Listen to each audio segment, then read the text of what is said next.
In this video, you will learn how to get started with payroll by adding employees and completing their payroll profiles. From the side menu, click on Payroll. You will see 4 sections under Payroll.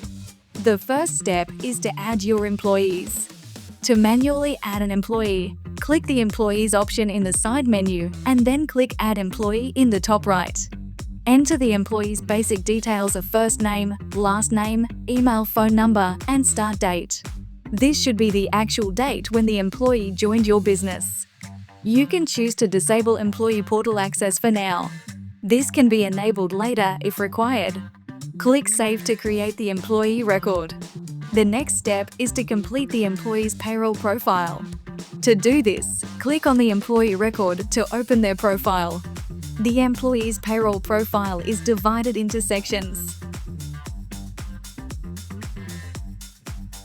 Let's complete each one. In the Personal section, click Edit and fill in all required fields marked with an asterisk.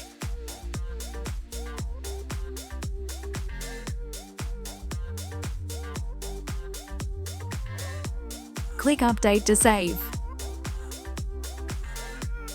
Next, click on the Bank section.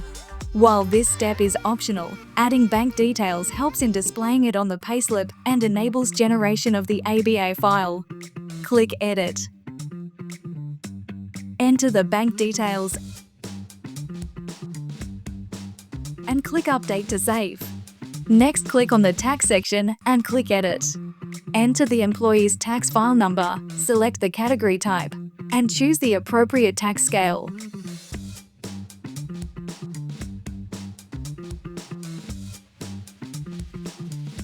Click Update to save. Next, click on the Superannuation section and click Edit. Enter the fund and member details and click Update to save. Next, click on the Employment section and click Edit.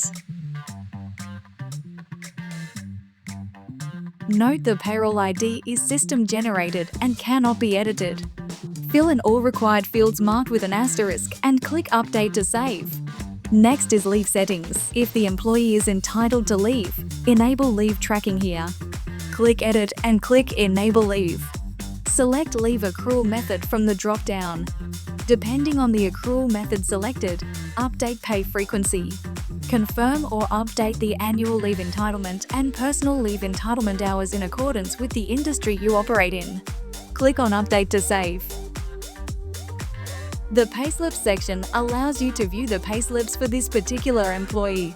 The Leave section allows you to see the leave accruals for this particular employee.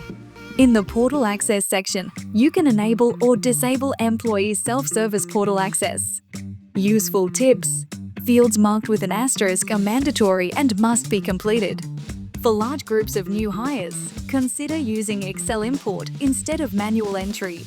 Always double-check bank and tax details to avoid payroll processing errors. You can enable or disable employee portal access anytime. Employee records can be updated whenever their information changes. That's it. You've now added your employee and completed their payroll setup.